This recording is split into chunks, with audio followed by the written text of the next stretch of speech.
आज मी डब्यासाठी चवळीची भाजी आणि बेसनाची पोळी करणार आहे. तर बेसनाची पोळी कशी करतात ती रेसिपी दाखवते. पहिल्यांदा जे भांडं घ्यायचं, नंतर चमचा पुसून घ्यायचा स्वच्छ, कोरडा असला पाहिजे. नंतर किती आपल्याला बेसन लागणार आहे त्या पद्धतीने यात बेसन काढून घ्या भांड्यामध्ये. मी साधारणतः 2 पोळ्या करणार आहे, तर त्या पद्धतीने मी बेसन काढून घेतलं.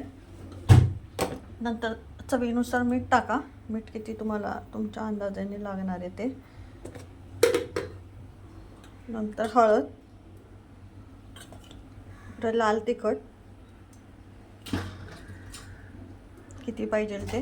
नंतर धनेपूड, ती पण चवीनुसार, जास्त पण हे नाही. परत कोथिंबीर ह्याच्यासाठी भरपूर टाका. कोथिंबीरने एक स्वाद येतो त्याला. हे चांगलं मिश्रण मिक्स करा. थोडंसं सांडलं माझ्याकडून. नंतर पाणी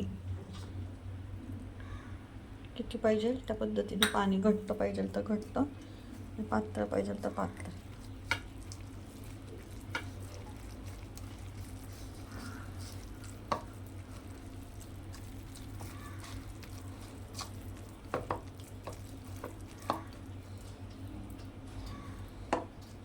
हे अजून घट्टच वाटते भजीसारखं, तर आपल्याला थोडंसं पातळ बनवायचं.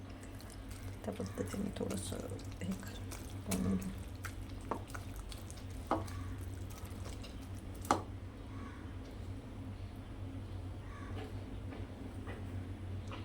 अजून थोडंसं पाणी लागू शकतं मला वाटतं.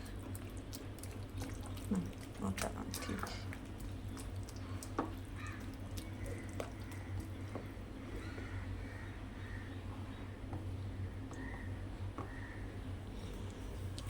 इकडे हात स्वच्छ धुवून घ्यायचे. भांडं आहे ते पण. नंतर हे जे आपण चमचा पिठासाठी वापरलेला तो पण धुवून घ्या. नंतर कढईमध्ये तेल टाका. तेल सगळं पसरून ह्या कढईत पण हे टाका. मला ह्याच्यात चवळीची भाजी करायची, तर मी दोन्ही गोष्टी एकदम करणार आहे. हे आपलं जे आहे मिश्रण ते चांगलं एकजीव करून घ्या चमच्याने पण.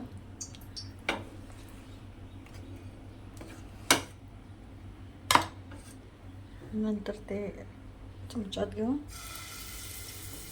चट टाका तव्यामध्ये. जेवढं तुम्हाला जाड पाहिजे त्या पद्धतीने ते कर. पातळ जाड कसं पाहिजे तसं त्या पद्धतीने. नंतर मग सगळीकडून तेल म्हणजे तेल आपोआप हे असं सगळीकडे पसरवलं जातं. आता इकडे जी मी कढई ठेवली आहे चवळीच्या भाजीसाठी, जे डब्याला करायचे, त्यात लसूण टाका. लसूण चेचून घेतलं आहे नीट करून. नंतर कांदा टाका, जो चिरलेला आहे तो. तवा खूप वेळ हे होतं तापायला ठेवलेला, म्हणून लसूण पटकन भाजला गेला. नंतर ते उलटण्याने चांगलं हलवून घ्या.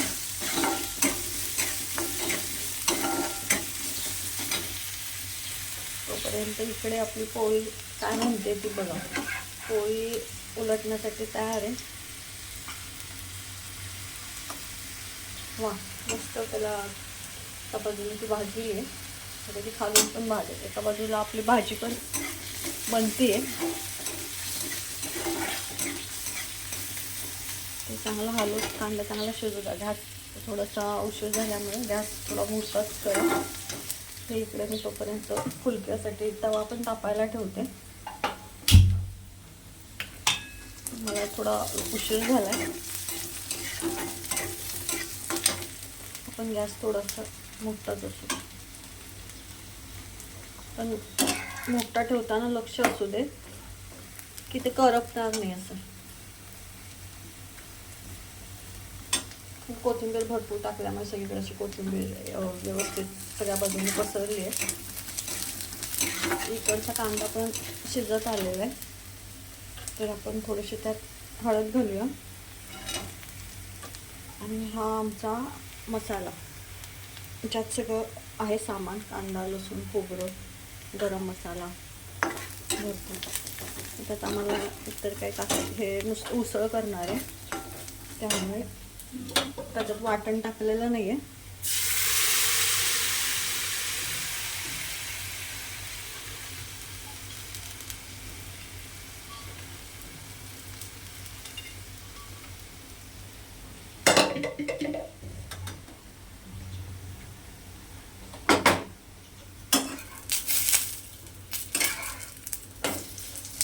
हे बघा, एकीकडे हे पण भाजत आले, इकडे आपली भाजी पण बनती आहे.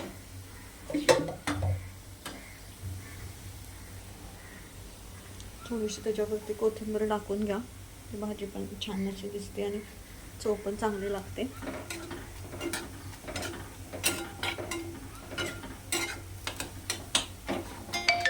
या पद्धतीने करा, खावा.